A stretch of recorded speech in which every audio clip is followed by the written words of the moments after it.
Le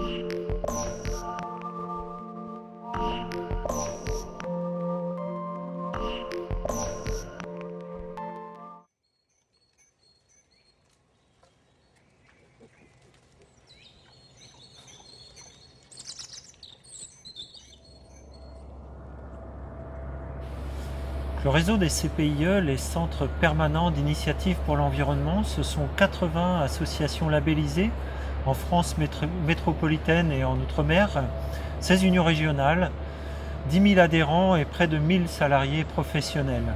L'Union nationale des CPIE gère le label, bien évidemment, constitue une plateforme de ressources pour l'ensemble du réseau et représente le réseau des CPIE dans les diverses instances nationales. Les CPIE ont deux grands domaines d'activité, la sensibilisation, l'éducation de tous à l'environnement et puis l'accompagnement de tous les acteurs des territoires. C'est vrai que les CPIE ont une mission d'éclairer la décision, notamment concernant les sujets environnementaux. L'engagement du réseau des CPIE dans la stratégie nationale de la biodiversité a été évident. D'une part parce que la biodiversité c'est un des thèmes d'action prioritaires du réseau des CPIE. C'est vrai que notre union a participé par ailleurs aux travaux de réflexion du comité de révision de la SNB et à bien des égards les 20 objectifs de la SNB font largement écho aux valeurs de notre réseau. L'Union nationale des CPIE a inscrit deux dispositifs structurants dans son engagement à la stratégie nationale biodiversité. Il s'agit des points info biodiversité et des observatoires locaux de la biodiversité. Donc les points info biodiversité, ce sont des espaces où on met à disposition, où on traite l'information dans les territoires en matière de biodiversité. C'est une information actualisée, localisée, que l'on met à disposition des citoyens, de tous les acteurs et des décideurs locaux. À l'image des espaces info-énergie, ce sont des espaces ouverts à tous où l'on peut traiter de questions relatives à la biodiversité. Il y a actuellement 12 CPIE qui sont en expérimentation et il y aura ensuite une phase de redéploiement.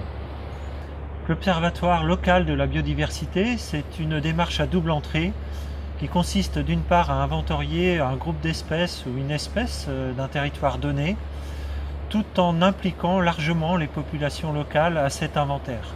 C'est une équation qu'il faut résoudre, à la fois tenir un bon niveau scientifique, donc ce sont des opérations qui s'effectuent sous protocole scientifique, tout en impliquant très largement les bénévoles, les citoyens, les forces vives du territoire.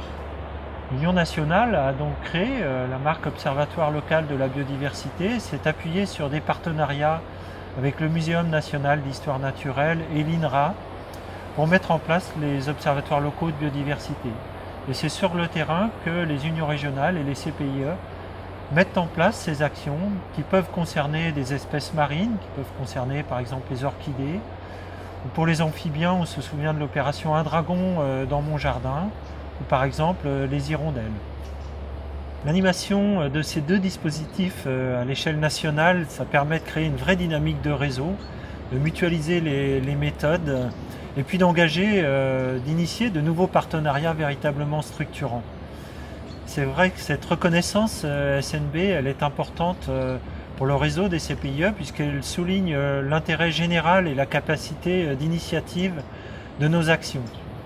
En 2013, l'Union nationale va accompagner les CPIE pour qu'ils s'engagent eux-mêmes dans cette stratégie nationale de la biodiversité pour la décliner au plus près des territoires.